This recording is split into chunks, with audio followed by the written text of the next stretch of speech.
AI দিয়ে murder mystery solve. হ্যাঁ, ১৯ বছর আগে খুন হওয়া এক মহিলা এবং তার ২ শিশুর হত্যা রহস্য সলভ করে ফেললো এআই। আর এটাই ভারতবর্ষের প্রথম কেস যেটা সলভ করা হলো আর্টিফিশিয়াল ইন্টেলিজেন্সের মাধ্যমে। শুনতে অবাক লাগলেও টেকনোলজিকে কাজে লাগিয়ে এক মা এবং তার ২ সন্তানের হত্যাকারীদের শাস্তি দিল ভারতবর্ষের আইন ব্যবস্থা। ১৯ বছর আগে ৩ জনকে নির্মমভাবে খুন করে নিজেদের পরিচয় বদলে নিয়ে বহাল তবিয়তে জীবন কাটাচ্ছিল খুনিরা। কিন্তু শেষমেশ মানুষের পক্ষে যেটা গত ১৯ বছরে সম্ভব হয়নি সেটাই করে দেখালো আর্টিফিশিয়াল ইন্টেলিজেন্স। আর এই কেসের মাধ্যমে ভারতবর্ষের অপরাধের ইতিহাসে শুরু হলো এক নতুন অধ্যায়। নমস্কার, আমি সুজয় নীল। গোয়েন্দা গল্প, মার্ডার মিস্ট্রি কিংবা রোমহর্ষক থ্রিলার, বাঙালিদের কাছে এই 3টে বিষয় রীতিমতো হট কেক। তাই আজও বইমেলায় ব্যোমকেশ অথবা ফেলুদা সমগ্র রমরমিয়ে বিক্রি হয়। কিন্তু জানুয়ারি মাসের শুরুতে ভারতবর্ষের বুকে এমন এক গোয়েন্দার আবির্ভাব ঘটল যে আদতে মানুষ নয়, এআই। আর সে ময়দানে পা রেখেই ১৯ বছর আগে ঘটা এমন একটা মার্ডার মিস্ট্রি সলভ করে ফেললো যে এত বছর চাপা পড়েছিল ধুলোর আস্তরণে। তবে মানুষ ছাড়া কিন্তু এআই অচল। তাই এই কেসে ঠিক ততটাই সাধুবাদ জানানো উচিত সেই সমস্ত পুলিশ অফিসারদের যারা টেকনোলজিকে সঠিকভাবে কাজে লাগিয়ে ধরে ফেললেন ২ খুনিকে, যারা আসলে একসময় ইন্ডিয়ান আর্মির অফিসার ছিলেন। কিন্তু কিভাবে এই কেসটা সলভ করলো এআই, আর কেনই বা ইন্ডিয়ান আর্মির অফিসারদের হাতে খুন হতে হয়েছিল এক মা এবং তার ২ সন্তানকে, চলুন আজকের ভিডিওর মাধ্যমে জেনে নিই সেই সবটা।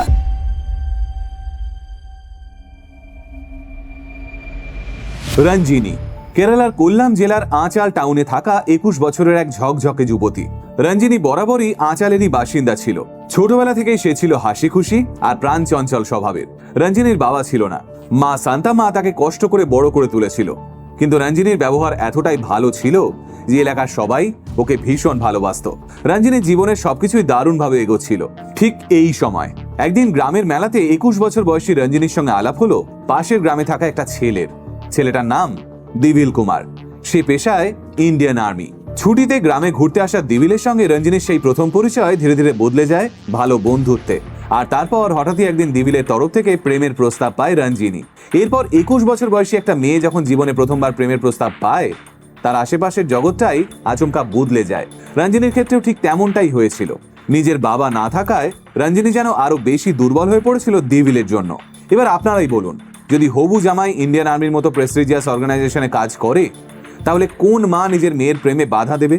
আর ঠিক এই কারণেই রঞ্জিনীর মা শান্তামাও চোখ বুজে বিশ্বাস করেছিলেন দিবিলকে। এদিকে রঞ্জিনীও সেই সময় দিবিলের প্রেমে হাবুডুবু খাচ্ছে। এবার দুজন অ্যাডাল্ট মানুষের প্রেমে শারীরিক সম্পর্কের উপস্থিতি তো থাকবেই, কারণ সেটাই প্রকৃতির নিয়ম। আর তাই রঞ্জিনী এবং দিবিলের মধ্যেও সেই নিয়মের অন্যথা হয়নি। তারা বহুবার বহু অছিলায় একে অপরের কাছে এসেছিল, একে অপরকে ভালোবেসেছিল।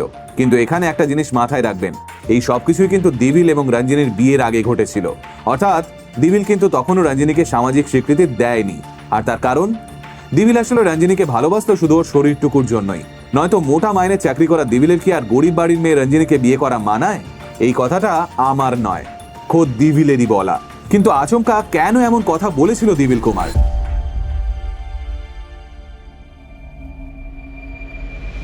দিবিল এবং রঞ্জিনীর মধ্যে দারুণ একটা বন্ডিং তৈরি হয়েছিল। রঞ্জিনী রীতিমতো দিবিলের সঙ্গে সংসার গড়ার স্বপ্ন দেখা শুরু করে দিয়েছিল। আর ঠিক সেই সময় কোনো একটা মাসে নিজের পিরিয়ড মিস করলো রঞ্জিনী।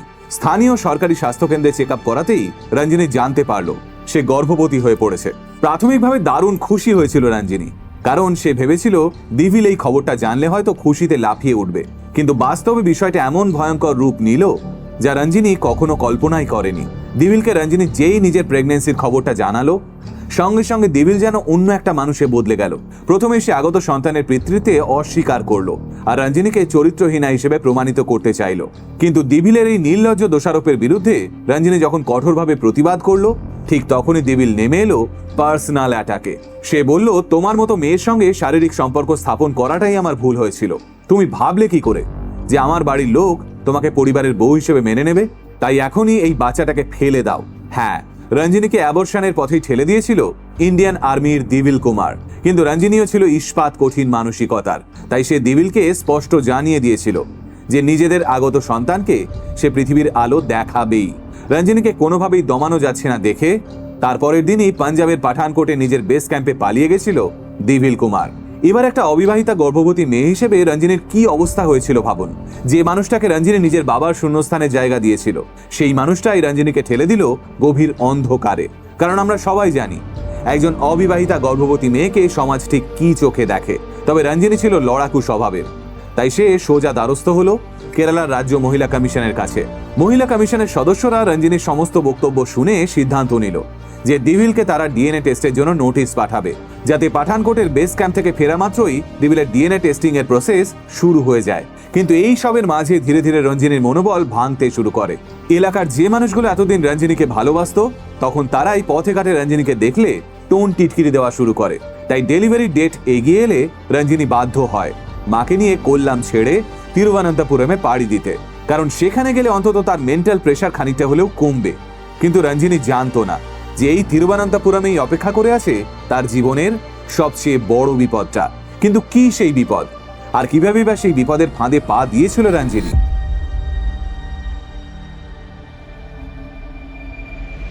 তিরুবনন্তপুরমের হাসপাতালে চেক আপ করাতে যাওয়ার দিন দুয়েকের মাথায় হঠাৎই রঞ্জিনীর সঙ্গে আলাপ হয় অনিল কুমার নামের এক ব্যক্তির সঙ্গে। অনিল রঞ্জিনী আর সান্তামাকে জানায় যে সেও আদতে কোল্লাম জেলারই বাসিন্দা। এই হসপিটালে তার এক মামা ভর্তি রয়েছে। এবার এলাকার বাসিন্দা শুনে রঞ্জিনী এবং ওর মা অনিলের সঙ্গে খুবই কমফোর্টেবলি কথা বলতে শুরু করে। আস্তে আস্তে অনিল এবং রঞ্জিনীর মধ্যে একটা বন্ধুত্ব তৈরি হয়। আসলে সেই সময় একা লড়াই করতে করতে রঞ্জিনী ভীষণ ক্লান্ত হয়ে পড়েছিল, তাই অনিল যখন ওর সাহায্যের হাত বাড়িয়ে দিতে চাইল, রঞ্জিনী আর না করতে পারেনি। আর সান্তামাও যখন দেখলেন অনিল তাদের সঙ্গে বাড়ির ছেলের মতোই ভালো ব্যবহার করছে, উনিও অনিলকে বিশ্বাস করে ফেললেন। একসময় এমন পরিস্থিতি তৈরি হলো যে ডাক্তাররা জানালো রঞ্জিনীকে হয়তো সি সেকশন অর্থাৎ সিজারের মাধ্যমে সন্তানের ডেলিভারি দিতে হবে, কারণ রঞ্জিনীর গর্ভে একটি নয়, দুটি সন্তান রয়েছে। আর এই সি সেকশনের জন্য রঞ্জিনীর বেশ খানিকটা ব্লাডের প্রয়োজন হবে। এই ক্রাইসিসের মুহূর্তেও এগিয়ে এলো অনিল। সে রঞ্জিনীকে জানালো যে তার এবং রঞ্জিনীর ব্লাড গ্রুপ সেম, তাই ব্লাড লাগলে অনিল সেটা দিতে প্রস্তুত। এমন অসহায় পরিস্থিতিতে হঠাৎ করে অনিলের মতো পরোপকারী বন্ধুকে পেয়ে একটু স্বস্তি পেল রঞ্জিনী। আর তাই সে নিজের অতীতের বিষয়ে সবটা উগড়ে দিল অনিলের কাছে। অনিল সবটা শুনে রঞ্জিনীকে বলল, তুমি চিন্তা করো না, ডেলিভারি প্রসেস কমপ্লিট হওয়ার পর তুমি একটু সুস্থ হলেই আমরা একসঙ্গে দিভিলের বিরুদ্ধে লড়াই করব। পাশাপাশি অনিল এটাও বলল, তোমাদের আর আঁচালে ফিরে যেতে হবে না, আমি তোমাদের একটা ঘর দেখে দেব। ডেলিভারির পর তোমরা সেখানেই থেকো, টাকা পয়সা যা লাগবে আমি দেব, কোনো চিন্তা নেই তোমার। বিপদের মুহূর্তে যেন সাক্ষাৎ দেবদূতের মতো অনিলের এন্ট্রি হয়েছিল রঞ্জিনীর জীবনে। তাই অনিলকে একটু একটু ভালো লাগতে শুরু করেছিল রঞ্জিনীর। কিন্তু তখনও রঞ্জিনী ঘুণাক্ষরেও টের পায়নি যে অনিল কুমার আসলে ঠিক কোন উদ্দেশ্য নিয়ে রঞ্জিনীর জীবনে এন্ট্রি নিয়েছিল। আপনারা কি কিছুটা হলেও আন্দাজ করতে পারছেন বিষয়টা?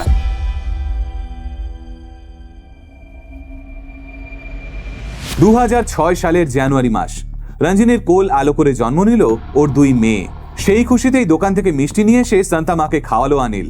আর তারপরেই হাসপাতাল থেকে বাইরে বেরিয়ে সে কল করলো পাঠানকোটের বেস ক্যাম্পে নিজের বহু দিনের পুরনো বন্ধু এবং কলিগ দিভিল কুমারকে। হ্যাঁ, অনিল আসলে দিভিলেরই বন্ধু ছিল। অনিলের আসল নাম রাজেশ কুমার। এই রাজেশও ছিল ইন্ডিয়ান আর্মির একজন সৈনিক। ওর আসল বাড়ি ছিল কান্নুরের শ্রীকান্তপুরমে। বন্ধু দিভিলকে বাজেভাবে ফেঁসে যেতে দেখে রাজেশ সিদ্ধান্ত নেয় যে সে অনিল কুমার সেজে রঞ্জিনীর সঙ্গে বন্ধুত্ব পাতাবে। আর তারপর রঞ্জিনী সন্তান প্রসব করে হাসপাতাল থেকে বাড়ি ফিরলেই ওর খেল খতম করে দেবে। আর ঠিক সেই জন্যই অনিল ওরফে রাজেশ রঞ্জিনীকে নিজের গ্রামে ফিরতে না দিয়ে সম্পূর্ণ অন্য একটা ঠিকানায় বাড়ি ভাড়া করে নিয়ে আসে। আর তারপর আসে সেই ভয়ঙ্কর দিন, 2006 সালের 10ই ফেব্রুয়ারি। সেদিন সকালবেলা অনিল গিয়ে পৌঁছয় রঞ্জিনীদের ভাড়া বাড়িতে। আর সান্তামাকে সে বলে, আপনি এখনই বাচ্চাদের ডিসচার্জ সার্টিফিকেট নিয়ে লোকাল পঞ্চায়েত অফিসে যান, ওখানে আমি কথা বলে রেখেছি, আপনি কাগজ জমা দিলেই ওদের বার্থ সার্টিফিকেটটা রেডি হয়ে যাবে।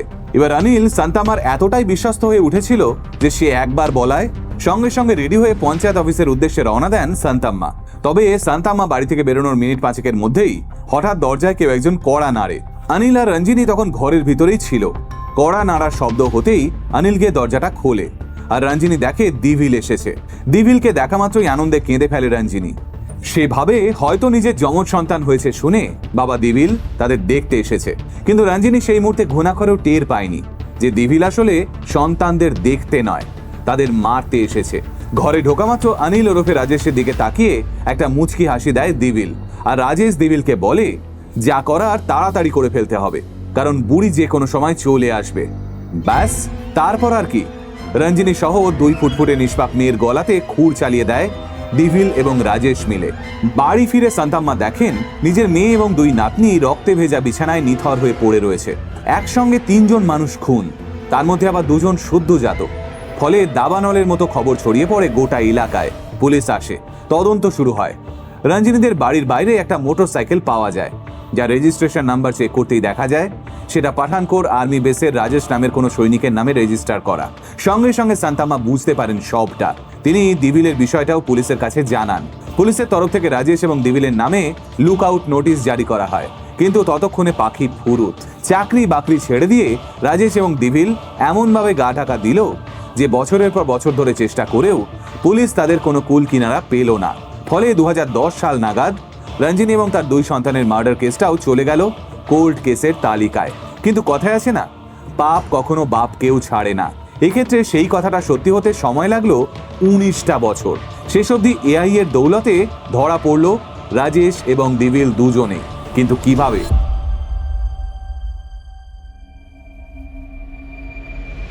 সাল 2023, কেরালা পুলিশের এডিজিপি পদে আসীন হলেন অফিসার মনোজ আব্রাহাম।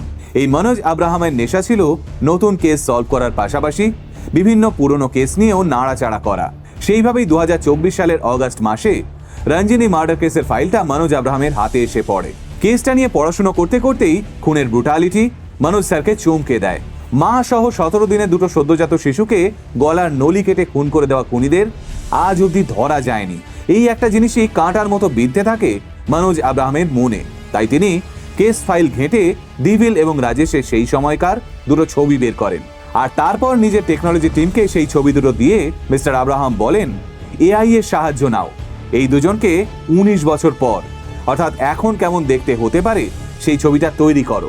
কেরালা পুলিশের টেকনোলজিক্যাল ডিপার্টমেন্ট দিন 15 সময় চেয়ে নেন অফিসার আব্রাহামের কাছে।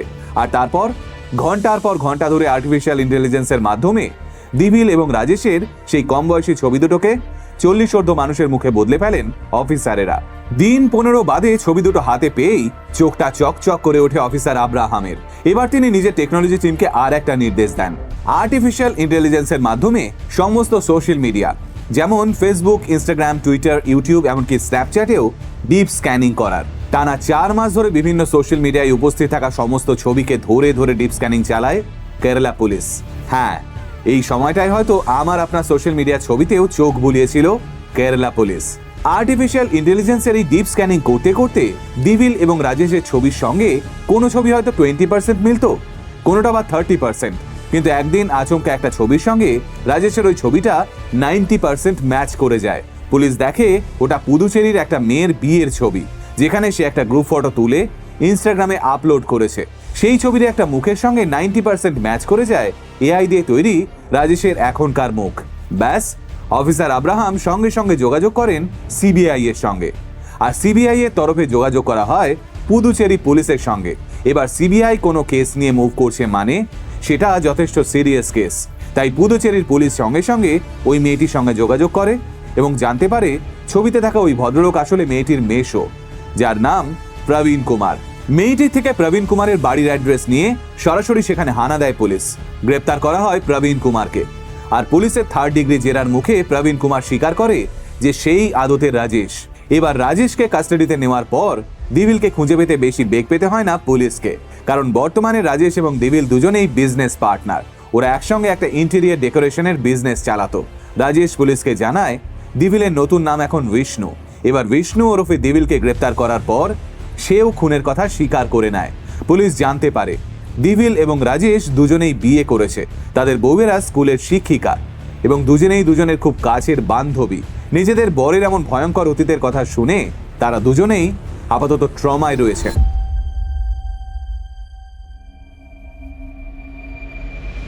এআই আশীর্বাদ না অভিশাপ সেটা ভবিষ্যৎ বলবে। আজকাল সোশ্যাল মিডিয়া খুললে এআই দিয়ে বানানো বিভিন্ন আপত্তিজনক ছবি আমাদের গা ঘিন ঘিন করিয়ে দেয়। কিন্তু সেই এআই কে কাজে লাগিয়ে কেরালা পুলিশ যেভাবে 19 বছর পর এক অসহায় মা এবং তার সদ্যজাত সন্তানদের জাস্টিস পাইয়ে দিল, সেটার জন্য হ্যাটস অফ।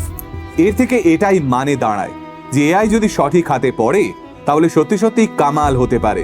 তবে আমার এখনো অবাক লাগছে দিবিল এবং রাজেশের কথা ভেবে, কিভাবে ঠান্ডা মাথায় 2 17 দিনের বাচ্চা এবং তার মায়ের গলার নলি কেটে গা ঢাকা দিয়ে সম্পূর্ণ নতুন পরিচয়ে এতগুলো বছর কাটিয়ে দিল ওরা। দুজনে মিলে বিয়ে করলো, সন্তানের বাবা হলো, বিজনেসও করলো, আর পুরোটাই এতটা প্ল্যান মাফিক যেন কোনোদিন কিছু ঘটেইনি। এই কেসটা নিয়ে ভিডিও করতে করতে আমার বারংবার শুধু এটাই মনে হচ্ছিল যে হয়তো আমাদের চারপাশে অনেকেই এভাবে গা ঢাকা দিয়ে বসে রয়েছে, শুধুমাত্র ধরা পড়েনি বলে আজও তারা বুক ফুলিয়ে ঘুরে বেড়াচ্ছে সমাজের বুকে। কিন্তু কেরালা পুলিশ এবার যে কাজটা করে দেখালো, তাতে এমন অপরাধীরা সাবধান হয়ে যান।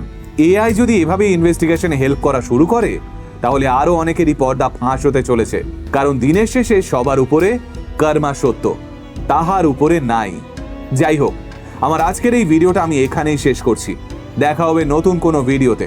ততক্ষণ অবধি সকলে ভালো থাকবেন, সুস্থ থাকবেন, আর হ্যাঁ, অবশ্যই সাবধানে থাকবেন। নমস্কার।